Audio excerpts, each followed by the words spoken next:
जाने हो। नमस्कार. वाजू द्या जोरात. चांगलंय. कुठल्याही नवीन कामाची सुरुवात जेव्हा होते ना तेव्हा तुतारीनीच त्याची सुरुवात होते. त्याच्यामुळे वाजू द्या तुतारी. ज्यांच्या प्रचारासाठी आपण जमलेलो आहोत असे संदीप नाईक, आत्ताच ज्यांचं भाषण आपण ऐकलं, या आमचे सगळ्यांचे लाडके, राणीचं नाव घेतलं का नाही निलेश भाऊने? निलेश भाऊ लंके, संजय दिना पाटील, बाळ्या मामा माझे सहकारी, संजीव जोझफ, जेटी सुतार, प्राजक्ताताई, आबा दळवी, चंद्रकांत पाटील, विठ्ठल मोरे, जी एम पाटील, पूनम पाटील, सुतारताई, व्यासपीठावरील सर्व मान्यवर उपस्थित बंधू आणि भगिनींनो, आज या ऐतिहासिक सभेत येताना मला खरंच मनापासून आनंद आणि समाधान वाटतं. अनेक जुन्या आठवणी इथे आल्यावर जाणवल्या. एकतर हे ग्राउंड आणि हे सगळे जे आहे ना, ही जी तेरणा संस्था आहे, ही संस्था माननीय पद्मसिंह पाटलांची आहे आणि याची सुरुवात आदरणीय पवार साहेब मुख्यमंत्री असताना याची सुरुवात इथून झाली.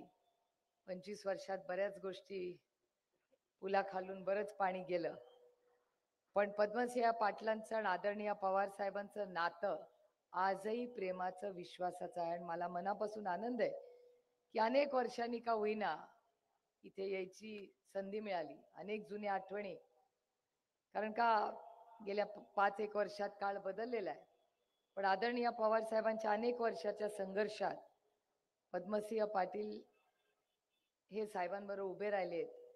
हे त्यांचं कुटुंब विसरलं असेल तरी मी आयुष्यात विसरणार नाही. कारण का माझ्या संस्कारामध्ये माझ्या आईने मला नेहमी सांगितलंय की आपल्या आयुष्यात एवढं जरी कोणीतरी आपल्यासाठी केलं असेल ना, ते आयुष्यभरात ते लक्षात ठेवायचं. ते कसे वागतात हे मी नाही कंट्रोल करू शकत, पण मी कशी वागते हे मी कंट्रोल करू शकते.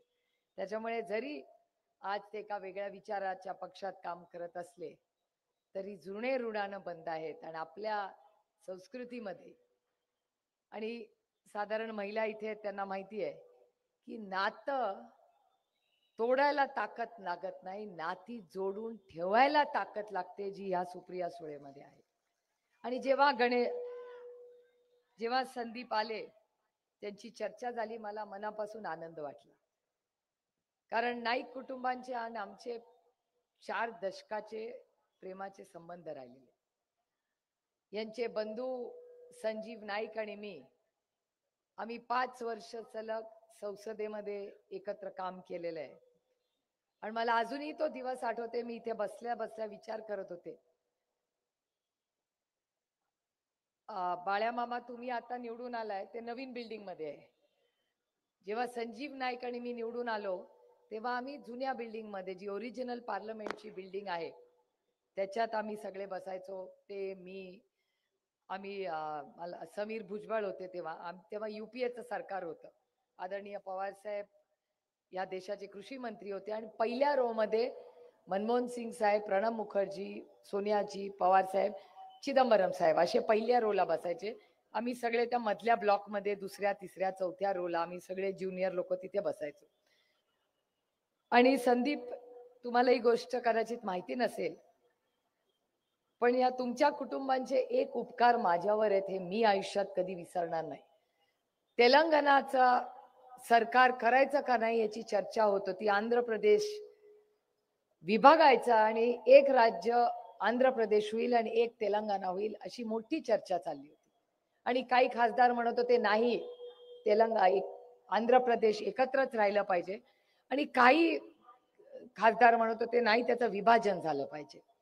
असं मोठं युद्ध आणि चर्चा चालली होती. आणि एक खासदार होते, त्यांनी एक स्प्रे आणला आणि तो स्प्रे इतका त्यांनी त्या एसी हॉलमध्ये टाकला की सगळ्यांना एकदम खोकला यायला लागला, कुणाचे डोळे चुरचुरायला लागले. आणि एक्झिट मागच्या बाजूला, त्याच्यामुळे मागचे खासदार सगळे पटापटा बाहेर निघून गेले, राहिले सगळे पहिल्या रो मधले. संजीव नाईकांनी बाहेर नाही गेले, ते त्या टेबलावरनं उडी मारून पुढे जाऊन पहिलं त्यांनी काय केलं की आदरणीय पवार साहेबांचा हात धरला, त्यांना नॅपकिन दिला आणि सांगितलं तोंडावर नॅपकिन ठेवा, सदा इथून बाहेर चला आधी. मी हे कधी दृश्य, आजही मी इथे बसल्या बसल्या ते दृश्य माझ्या डोळ्यासमोर आलं. आणि संजीव मला म्हणला तुम्ही ताई इथेच थांबा. मी जातो आणि मी साहेबांना तिथून व्यवस्थित बाहेर काढतो. तो दिवस आणि आजचा दिवस मी कधीही संजीव आणि त्यांच्या कुटुंबाने केलेल्या त्या दिवशीचा माझ्यावरचा उपकार म्हणणार नाही, उपकार म्हणलं की जरा अंतर येतं. जे प्रेम एक भाऊ म्हणून दाखवलं हे मी आयुष्यात कधीच विसरणार नाही. त्यांनी सगळ्यांनाच म्हणजे एकट्या पवार साहेबांना त्यांना झालं, घाईघाईनी सगळ्यांना बाजूला केलं. त्यानंतर सोनियाजी त्यांच्याच बरोबर, चिदंबरम साहेब सगळ्यांना पट पट पट सगळ्यांना संजीवनी पुढाकार घेऊन तिथून बाहेर आले. त्यानंतर मग तिथे सगळी सफाई झाली. तो एक व्हाईट स्प्रे होता. जर आम्ही सगळे तिथे थोडा वेळ जास्त आत थांबलो असतो तर काय झालं असतं मला माहिती नाही. पण संजीव नाईकांनी हे कुटुंबाचे संस्कार आणि त्याच्यामुळे संदीप असेल, संजीव असेल, हे सगळे आपल्या कुटुंबातलीच मुलं आहेत. आणि त्याच्यामुळे जेव्हा जयंतरावांनी निर्णय घेतला, आदरणीय पवार साहेबांनी निर्णय घेतला, त्याच्यामुळे पक्षात इच्छुक होते, नाही मी म्हणणार नाही. पण मी संदीप तुमच्या बरोबर जे जे इच्छुक होते आणि तुमच्यासाठी ज्यांनी त्यांचा फॉर्म मागे घेतला, मी तुम्हाला संदीप शब्द देते की प्रत्येक जण ज्याच्यासाठी नंतर तुम्ही जाऊन त्यांचे आभार मानले, ज्यांनी त्याग केला त्या प्रत्येकाचा मान सन्मान ही सुप्रिया सुळे पक्षामध्ये आयुष्यभर करेल, हेही मला तुम्हाला या निमित्ताने सांगायचं. काही एक दोन जरा निघाले, त्यांना विनंती केली की असं करू नका, पक्षात तुम्हाला आणखीन चांगली जबाबदारी देऊ, सत्ता आल्यानंतर तुम्हाला मोठं पद देऊ. हट्टालाच पेटले. आणि अशा वेळीच आगीत तेल टाकणाऱ्याला कमी कलाकार नसतात आजूबाजूला. मी स्वतः त्यांच्याशी बोलले आणि म्हणलं असं करू नका, संदीप आपल्याच घरातला मुलगा आहे, त्याला संधी देऊया. मग ते मला म्हणले मी उद्या फोन करतो. म्हटलं बरं उद्या फोन करा. मला अजून आठवतं मी कोल्हापूरला होते तेव्हा. दुसऱ्या दिवशी त्यांचा फोन आला की मी फार पुढे गेलोय. म्हटलं कसं पुढे गेला तुम्ही? हरकत नाही ना, कोणी फार पुढे जात नाही हो. एखाद्या संघटनेसाठी त्याग देण्यातच मोठेपणा असतो. संघटनेला आणि त्या विचाराला चॅलेंज करण्यात काय मुद्दा. आणि मी विनंती केली त्यांना. जयंतरावांचा मला फोन आला की अहो साहेबांच्या एक नाही दोन कार्यक्रमांना साहेब स्वतः त्यांच्या कार्यक्रमांना आले होते. भावनाताई आहेत का स्टेजवर? भावनाताई गेल्या का पुढच्या सभेला? भावनाताईंना हा विषय सगळा माहितीये. मी भावनाताईंना सांगितलं, म्हणलं भावनाताई उठा, जा त्यांच्या घरी, त्यांना विनंती करा. राजा राजपूरकर माझे सहकारी, मी त्यांना म्हणलं जा त्यांच्या घरी, मी तुम्हाला शब्द देते की तुमचा सगळा मान सन्मान करेल. पण नाही त्यांनी ऐकलं. मग पक्षाने ऍक्शन घेतली, काय घेतली, त्याच्यात पक्षाची काय चूक? कारण ही लढाई कुठल्या व्यक्तीची नाहीये.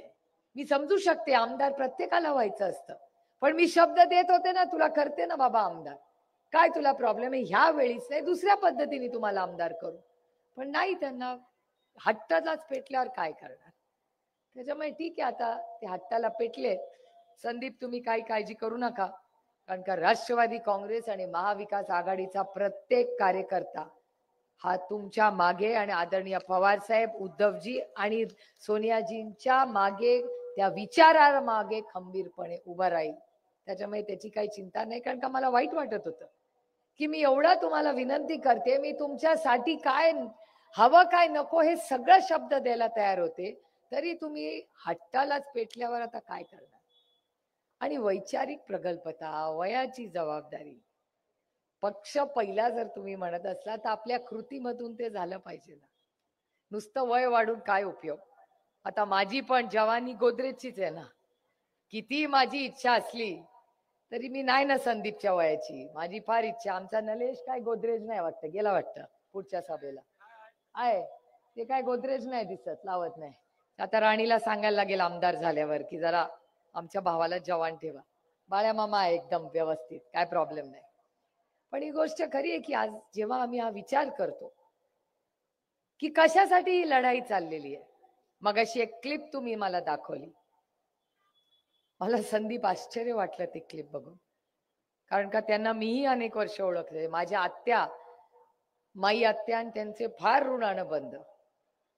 पण एक महिला जेव्हा या भाषेत बोलते ना, नाही पटत हो मनाला. आम्ही पुरुषांच्या बरोबरीने काम करणाऱ्या महिला आहोत. आम्हाला 51 नको, पण आम्ही 49 पण घेणार नाही. पण शेवटी जेव्हा लोक म्हणतात ना रामकृष्ण हरी किंवा जय श्रीराम, तेव्हा प्रभू श्रीरामाचं नाव घेता आम्हाला एक विषय नेहमी आठवतो की नुसते ते जय श्रीराम नाहीयेत, ते मर्यादा पुरुषोत्तम राम आहे, म्हणून आपण त्यांच्याकडे अभिमान आहे. आणि ती मर्यादा जर आम्हीच नाही पाळली तर कसं होणार? 10 वर्ष ज्यांचा उल्लेख तुम्ही केला त्या व्हिडिओमध्ये आला, काय ती भाषा.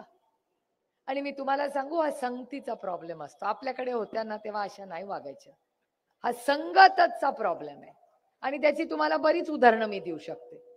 त्या व्हिडिओमध्ये ते बीप बीप केलं होतं, बरं झालं बाई, कारण का असली भाषा आमच्या घरातले पुरुष पण वापरत नाहीत. मी तर माझ्या आई वडिलांना नवऱ्याला कधीही अशी भाषा वापरताना कधी ऐकलेलं नाही, आणि आमच्या घरात तसे संस्कारच नाही. आणि ते पण कार्यकर्त्याशी तुम्ही असं वागता, हे तर नवी मुंबईत तर झालंच, पण संदीप असाच भयानक परिस्थिती त्या मराठवाड्यात झालेली आहे. जे माझ्यापेक्षा वयाने मोठे आहेत त्यांची मी मनापासून माफी मागते, आणि जे फार लहान असतील ते कान बंद करा, कारण का माझी इच्छा नाही तुम्ही हे भाषणाचा हा भाग ऐकावा.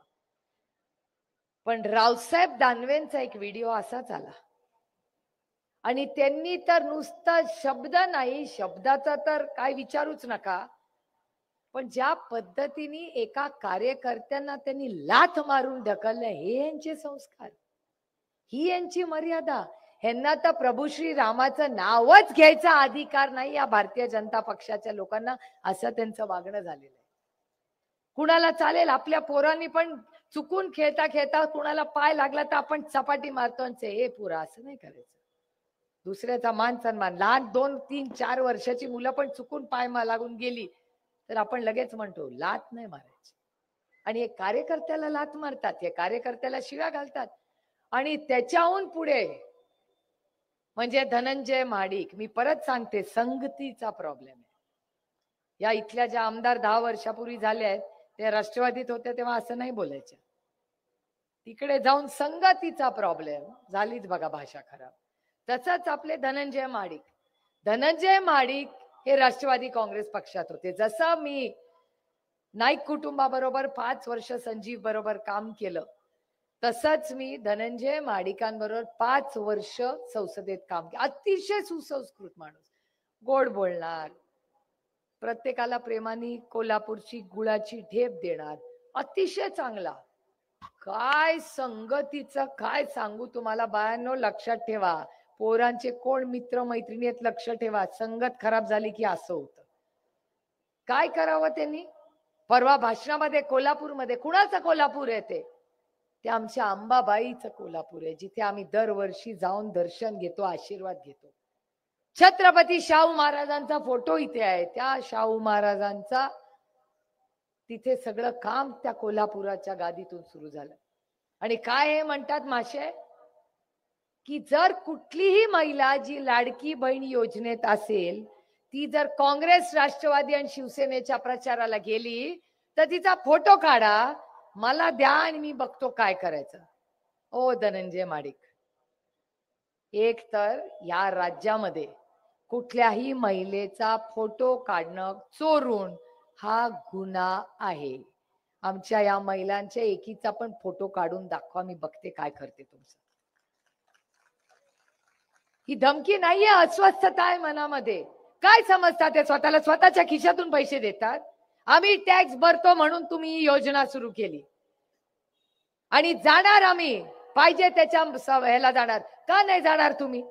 पाहिजे त्या सभेला जाई. लोकशाही आहे, दडपशाही नाहीये या धनंजय महाडिकांच्या त्या भारतीय जनता पक्षाची. तुम्ही पण जा, कुणाच्याही सभेला जा, मी कधीच म्हणणार नाही. ते लाडकी बहीण योजना करतात 1500 रुपये. हो, आम्ही नुसतं लाडकी बहीण योजना म्हणत नाही, आम्ही तुम्हाला महालक्ष्मी म्हणणार आहोत, आणि 3000 रुपये तुमच्या अकाउंटला येणार आहेत. म्हणून काय झालं, 3000 रुपये दिले म्हणजे काय उपकार करत नाही आम्ही. 3000 रुपये दिले तर पाहिजे तिथे जा, पाहिजे त्याच्या सभेला जा. हा तुमचा अधिकार आहे, आणि अधिकार मी नाही तुम्हाला दिलेला, आणि मी कोण जाब विचारणार तुम्हाला. तुम्हाला हा अधिकार मोकळा श्वास घ्यायचा हा भारतरत्न डॉक्टर बाबासाहेब आंबेडकरांच्या संविधानाने तुम्हाला दिलेला आहे, तो कोणीही काढू शकत नाही. आणि म्हणून मी तुम्हाला म्हणते की हे संविधान विरोधी आहेत. हो, माझा म्हणणं आहे की ते आहेत. तुम्ही त्यांच्या सगळं वागणं बघा, प्रत्येकाला धमकी देतात. अहो, महिलांना तर त्यांना वाटतं धमकी दे. हो, महाराष्ट्राच्या महिला तुम्ही पाहिल्या नाही. तुम्ही जरा आवाज दिला, काही चूक बोलला तर डोळ्यात टचकन आमच्या पाणी येतं. पण जेव्हा घात होतो ना, तेव्हा तीच आमची महिला कंबर कसून पदर खोचून झाशीची राणी झालेली या देशाने पाहिलेली. तिथे बघताय ना, सावित्रीबाईंचा मोठा फोटो आहे. मला विचार करून सांगा, जर सावित्रीबाईंनी जर शाळेत गेल्या नसत्या, शिकल्या नसत्या, तर सुप्रिया सुळे इथे भाषण करू शकली असती? कदाचित मीही शिकले नसते, मलाही हे समान अधिकार मिळाले नसते. त्याच्यामुळे हे सगळं जे योगदान आहे ना, हे सगळं या महापुरुषांचं आहे. हो, आपण फक्त त्या महापुरुषांचा विचार पुढे न्यायचा एक छोटासा प्रयत्न करतो. भारतरत्न डॉक्टर बाबासाहेब आंबेडकरांनी संविधान दिलं. ते संविधान राहुलजींनी परवा दाखवलं. काँग्रेसचे कोणी नेते आहे तिथे बसलेले. लाल रंगाचं संविधान, मला वाटतं माझ्या बॅगेत आहे ते लाल रंगाचं संविधान. बघा, त्या एका बॅगेमध्ये आहे. लाल रंगाचं संविधान राहुलजींनी दाखवलं. आणि आमचे ज्यांनी आत्ताच नाव बदललंय असे देवाभाऊ, आधी देवेंद्र फडणवीस, मग देवेंद्रजी, आता देवाभाऊ म्हणतात स्वतःला. मोठ्या मोठ्या जाहिराती बघते देवाभाऊच्या, मला काय प्रॉब्लेम नाही. मला देवाभाऊकडून जास्त अपेक्षा होत्या. अरे, विरोधक असला तरी काय झालं, जेव्हा सुशिक्षित दिलदार असतील तेव्हा राजकारण करायला जास्त मजा येते. आणि माझ्या देवेंद्रजींकडून खरंच अपेक्षा होत्या. अरे ठीक आहे ना, एक युवा नेता आहे, 5 वर्ष या राज्याचा मुख्यमंत्री झालाय. अरे, अच्छे को अच्छा बोलना चाहिए. मी गडकरी साहेबांबद्दल नेहमी मोठ्या मनाने नाही, त्यांचं कामच एवढं मोठं आहे की मी नेहमी जरी वेगळ्या पक्षात असले तरी गडकरी साहेबांचं मी नेहमी तोंड भरून कौतुक करते. अच्छे को अच्छा बोलना ही चाहिए. आणि गडकरी साहेब आहेत चांगलं, ते कधी जातीपातीचं आणि राजकारण थोडं फोडचं करत नाही. ते नेहमी ते म्हणतात की तुम्ही कुठल्याही पक्षाचा असेल तर महाराष्ट्र भारत माझा आहे, मी तुमच्या सेवेसाठी हजर आहे, सांगा कुठला रस्ता करून पाहिजे. म्हणून आम्ही त्यांचं कौतुक करतो. तसंच माझी अपेक्षा होती की देवाभाऊ काहीतरी चांगलं करतील या राज्यात. अरे, मुख्यमंत्री होते 5 वर्ष, आम्ही कौतुक केलं त्यांचं. एक युवा मुख्यमंत्री महाराष्ट्रात काहीतरी करू पाहतो, अच्छी बात आहे. पण यावेळी देवाभाऊला काय झालंय, संगतीचा प्रॉब्लेम झालेला दिसतोय. आता देवाभाऊनी काय भाषण करावं? देवाभाऊ हुशार, मुख्यमंत्री राहिलेले 5-5 वर्ष, काय भाषण देवाभाऊनी केलं? तर मी पुन्हा येईन, पुन्हा येईन, पुन्हा येईन. सगळ्यांनी ऐकून ऐकून कान पक्के ते पुन्हा येईन. पण महाराष्ट्राच्या जनतेने ठरवलं होतं पुन्हा येईन. मी नाही ठरवत मी येणार का नाही पुन्हा, ही मायबाप जनता ठरवते की आम्ही पुन्हा येणार का नाही. ही तुमची ताकद आहे जी या संविधानाने आणि भारतरत्न डॉक्टर बाबासाहेब आंबेडकरांनी आपल्याला दिली आहे. विजय असो. आता मला सांग राजा, तुझं नाव काय आहे? तुझं नाव काय? तुझं नाव काय?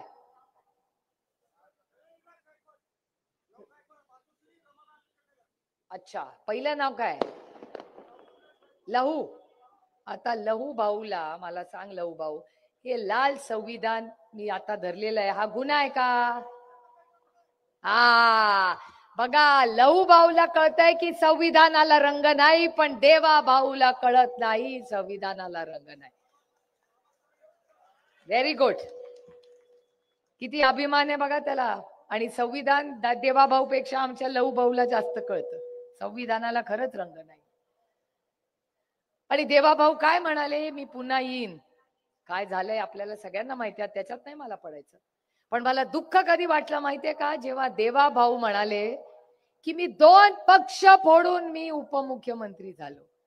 कधी तुम्ही म्हणाल की मी कॉपी करून पास झालो? देवाभाऊ, तुमचे उमेद नव्हती, तुमच्याकडून माझ्या जास्त अपेक्षा होत्या. राज्याचे 1 नाही 5 वर्ष मुख्यमंत्री राहिला हो देवाभाऊ तुम्ही.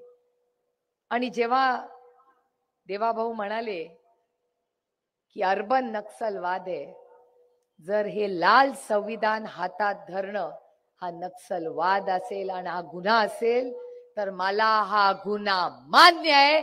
देवाभाऊंनी मला अटक करावी, काही मला त्याच्यात मला अभिमान वाटेल.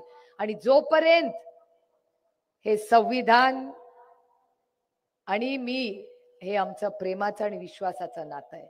सुप्रिया सुळेच्या आणि राष्ट्रवादी काँग्रेसच्या प्रत्येक कार्यकर्त्याच्या श्वासात श्वास असेल तोपर्यंत हे संविधान तो ताठ मानेने सगळ्यांना दाखवत राहील.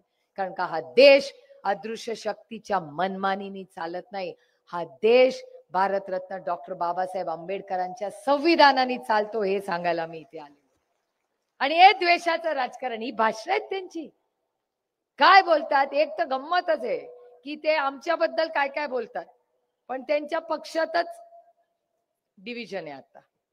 आता परत काका तुम्ही बसलाय, माझ्यापेक्षा वयाने मोठे आहात, त्याच्यामुळे तुमची माफी मागून भाषण करते. गंमत बघा, मी काका म्हणले, प्रत्येक जण दुसऱ्याकडे बघतोय की ताई कुणाला काका म्हणते, मी तर यंग आहे.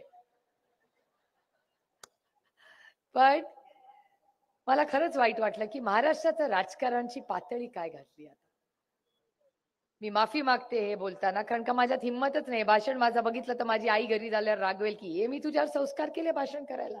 हे भाषण माझं नाही, पण खरं बोललं पाहिजे आणि कोणीतरी याला वाचा फोडलीच पाहिजे की महाराष्ट्रामध्ये जो छत्रपतींचा महाराष्ट्र, शाहू फुले आंबेडकरांच्या महाराष्ट्रामध्ये बटेंगे कटेंगे ही गलिच्छ भाषा चालणार नाही. ही भाषा आम्ही हाणून पाडणार. हेही मला तुम्हाला या कार्यक्रमाच्या निमित्ताने या प्रचार सभेत नाही चालणार ही गलिच्छ भाषा. आणि देवाभाऊ कडून दुसरा कोणी बोलला असता तर मला काय वाटलं नसतं, पण देवाभाऊ तुमचे ये उमेद जाते. किती उदाहरणं तुम्हाला सांगू देवाभाऊची. देवाभाऊंनी कटेंगे बटेंगे भाषा सुरू केली. देवाभाऊंनी संविधान हातात धरलं तर गुन्हा आमचा. देवाभाऊंनी जेव्हा आपला धनंजय महाडिक महिलांना धमकी दिले, काही बोलले नाही. अहो, ज्या भागातून आमचे सहकारी बाळ्या मामा येतात तिथे बदलापूरला जेव्हा घटना झाली, मला खरं सांगावं, बदलापूरला जेव्हा घटना झाली तेव्हा तिथे पहिला माणूस जो पोचला त्याचं नाव बाळ्या मामा, दुसरं कोणीही पचलं नाही तिकडे. बाळ्या मामांनी आम्हाला फोन करून सांगितलं, गोष्ट झालीये, काळजी करू नका, मी आहे इकडे, बघतोय, न्याय देणार. देवाभाऊ किती वेळा गेले बदलापूरला? एकदाही गेले नाही बदलापूरला. आणि पोस्टर लावले आणि हातात बंदूक करून बदलापूर बंदूक. तुम्हाला चालेल? या राज्याचा गृहमंत्री बंदूक लावून फोटो करते, असा गृहमंत्री पाहिजे का? आज इथे उपस्थित सगळे जे पोलीस आहेत ना, त्यांची पारदर्शकपणे भरती करणारा RR पाटलांसारखा तुम्हाला गृहमंत्री पाहिजे. हा निर्णय आपल्याला घ्यायचा आहे. तिथे ताई बसले का? महिला आहे काय? कुठल्या वर्षी नोकरी मिळाली? भरती कुठल्या वर्षाची? 2008. RR आबाच होता. बघा, हे फिक्सिंग नाही हा, मला माहिती नव्हतं. मी बिंदासपणे हा प्रश्न सोडवते, कारण का मला माहिती आहे आमच्या सगळ्या या भगिनी हा पण हसतोय तेव्हाच दिसतोय. जेव्हा मी RR आबाचं नाव घेते ना आणि तो पोलीस झटकन माझ्याकडे वळून पाहतो आणि हसतो, तेव्हा माझ्या लक्षात येतं की हे सब RR पाटील की देन आहे. मला अभिमान आहे तुमच्या सगळ्यांचा. ही कुणीची मुलं आहेत? ही आपल्या शेतकऱ्यांची मुलं आहेत. या शेतकऱ्यांच्या मुलांसाठी सगळ्यात मोठी या राज्यातली पारदर्शक जर पोलीस भरती कोणी केली असेल तर ते माझे ज्येष्ठ बंधू कैलासवासी RR पाटलांनी केली, याचा मला सार्थ अभिमान आहे. आणि शब्द मी तुम्हाला देते की या राज्यामध्ये महाविकास आघाडीचं सरकार आल्यावर सगळ्यात मोठी पारदर्शक पोलीस भरती आम्ही करू आणि अशासारखे कर्तृत्ववान पोलीस आम्ही आणू. आज पोलिसांचा प्रॉब्लेम नाहीये, बाळ्या मामांना पण माहितीये. प्रॉब्लेम पोलिसांचा नाहीये, पोलीस सगळे महाराष्ट्रातले चांगले आहेत. मला अभिमान आहे या वर्दीचा आणि या सगळ्या पोलिसांचा. प्रॉब्लेम त्यांच्या मंत्र्याचा आहे. देवाभाऊ जेव्हा बोलत नाही चुकीची घटना झाल्यावर, जेव्हा देवाभाऊ बंदूक घेऊन फोटो काढतो, काय वाटत असेल या पोलिसांना? अरे त्यांना RR आबाची सवय. मला एक शब्द तुमच्याकडून पाहिजे संदीप, तुम्ही आमदार तर होणारच आहात, याच्यात माझ्या मनात तीळ मात्र शंका नाहीये, पण मला एक शब्द तुमच्याकडून एक भाऊ म्हणून पाहिजे की तुम्ही मला शब्द द्या की जी घटना बदलापूरला झाली ती तुमच्या विधानसभे मतदारसंघात कधीही होणार नाही. हा शब्द मला तुमच्याकडून हवाय. तुम्ही निवडून आल्यावर प्रत्येक महिला किंवा पुरुष किंवा आमचा युवक जो कुठल्याही कामासाठी किती वाजताही बाहेर पडला तरी त्याच्या आईला कधीही काळजी वाटता कामा नाही की आपलं पोरग बाहेर गेलंय, अंधार झाला, घरी येईल का नाही, वेळेवर येईल का नाही. ही सगळी जबाबदारी तुम्हाला घ्यायला लागणार आहे. मी तुमचं भाषण ऐकत होते, अतिशय उत्तम भाषण तुम्ही केलं. या भागातले सगळे प्रश्न तुम्ही सविस्तर पाण्यापासून सगळे मांडले आणि एक आदर्श आमदार म्हणून मी तुमच्याकडून फार अपेक्षा ठेवल्या. आणि तुमच्यासाठी प्रचाराला येताना जेव्हा आपला कॅन्डिडेट सिक्का 1 नंबरचा असतो ना, तेव्हा प्रचारालयाला काय वाटत नाही. कारण का मला माहितीये की तुम्ही उत्तम कामच कराल. तुमचा एक विचारांचा वारसा आहे आणि पूर्णपणे या भागाचा सर्वांगीण विकास करण्यासाठी रोटी, कपडा और मकान, गटर, मीटर आणि सुरक्षितता हा सगळा शहरी भाग आहे. ह्याच्यात तुम्ही जातीने लक्ष घालून हा भाग आणखीन सुरक्षित कसा येईल, आणखीन चांगला कसा होईल ह्याच्यासाठी प्रयत्न कराल. आणखीन 2 छोट्या मागण्या आहेत माझ्या, पण त्या संदीप एकट्याकडे नाही, सगळ्यांकडेच आहेत. आमच्या सरकारकडे, ज्याच्याबद्दल उद्धवजी परवा बोललेले. उद्धव ठाकरेंनी या राज्याला महाविकास आघाडीच्या वतीने एक शब्द दिलाय की आज सगळ्यांना सगळ्यात जास्त काय प्रॉब्लेम आहे, तर तो महागाई आणि बेरोजगारीचा आहे. सगळ्यात महागाईनी कंटाळून गेलोय त्या महागाईनी. दिवाळी आली कधी गेली कधी कळलंच नाही. मार्केटमध्ये गेलो पण लेबल बघितलं, इतका महाग होतं की तसेच परत आलो. एवढे मोठे मोठे लाडू आमच्या घरी असायचे, आता ते बोराच्या साईजचे लाडू झालेत. खरंच आहे. माझ्या नंडेकडे नाही शिव, हे सांगून माझं भाषण संपवते. माझ्याकडे आमच्या सासूनीची पद्धत आहे की मोठे मोठे स्टीलचे डबे घेऊन फराळ घेऊन जायचं दिवाळीच्या आदल्या दिवशी माझ्या नंडेच्या घरी. बरोबर माणूस लागायचे एवढे मोठे मोठे स्टीलचे डबे घेऊन जायचं. चकली, शेव, लाडू, काय काय करंजी वगैरे. यावेळेस बरोबर जाताना माणूसच लागला नाही. शेवटी ती नणंद आहे. मी गेले छोटे छोटे डबे घेऊन. माझी नणंद म्हणली एकटीच आलीस? मला वाटलं सदानंद बद्दल विचारते. म्हणलं हो मी एकटीच आले, सदानंद 1 तासाने येणार. ती म्हणली नाही बरोबर माणूस नाही आला. म्हटलं नाही एवढंच आहे. मला म्हणले डब्बे जरा. म्हटलं काय करू, बहुत हो गई महंगाई की मार, काय करू असंच झालंय. म्हणली हो बाई खरंच महाग झाले. उघडला डब्बा आणि म्हणलं अगो बाई बोरं आणली आहेत का लाडू? काय करू, बेसनाचा भावच एवढा मोठा आहे, तेल तर किती 2200 रुपये झाले. म्हटलं आणि मी बाकीच्यांची लाडकी बहीण नाही ना, मला नाही ना मिळाले 1500 रुपये. कारण का या देशामध्ये सगळ्यात लाडकी बहीण ही सुप्रियाच आहे, पण ती लोकसभेच्या आधी नाही, लोकसभेनंतर. लोकसभेपर्यंत लाडकी नव्हते, लोकसभेच्या नंतर महाराष्ट्राच्या मायबाप जनतेने असा दणका दिला ना त्या सरकारला की लाडकी बहीण योजनाच काढून टाकली या सरकारने. करेक्ट, क्या दाद दे रहे. पण या सगळ्या महागाई, बेरोजगारी आणि भ्रष्टाचाराच्या विरोधात आपल्याला लढायचंय. आणि मी तुम्हाला शब्द देते की याही नवी मुंबईच्या भागात आदरणीय पवारसाहेब मुख्यमंत्री असल्यापासून अनेक मुख्यमंत्र्यांनी इथे हाताला काम मिळालं. याच्यासाठी सगळ्या टीम वर्क. मी आधी कधीच म्हणणार नाही की आम्ही केलं आम्ही नाही केलं, आपण सगळ्यांनी मिळून केलं. पण जसा शब्द उद्धवजींनी दिलाय की तुमच्या सगळ्या ज्या मूलभूत गोष्टी आहेत, तेल असेल, मीठ असेल, साखर असेल, तांदूळ असेल, या सगळ्या आम्ही सत्तेत आल्यानंतर पुरे 5 वर्ष या प्रत्येक वस्तूची किंमत ही स्थिर राहील, हा शब्द उद्धवजींनी महाविकास आघाडीच्या वतीने तुम्हाला दिला. त्याच्यामुळे आम्ही या सगळ्याच जातींनी लक्ष घालू, महागाई कमी करण्याचा प्रयत्न करू. आम्ही बेरोजगारीच्यासाठी अनेक वर्ष काम केलंय, त्याच्यात करू. आणि म्हणून एक परिवर्तन आज महाराष्ट्रात घडवायची वेळ आलेली आहे. आणि हे परिवर्तन कसं घडणार, तर तुतारी वाजवणाऱ्या माणसाचं शेजारचं बटन हे दाबून आपण सगळ्यांनी, किती नंबरला आपली तुतारी? 4. सगळ्यांना माहिती आहे, 1 2 3 4. 4 नंबरला आपलं बटन आहे. तर 4 नंबरचं बटन दाबून आपण हा वचननामा हा सगळ्यांनी पाहिलाच असेल. हा नुसता वचन नाहीये, हा संदीप नाईकाचा वचननामा आहे.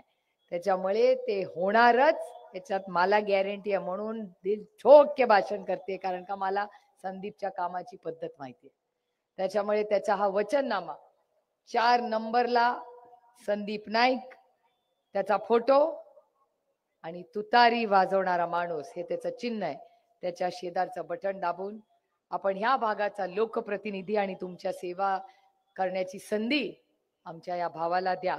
एवढीच विनम्र विनंती करून आपली रजा घेते. जय हिंद, जय महाराष्ट्र, जय आघाडी. रामकृष्ण हरी, रामकृष्ण हरी, हरी.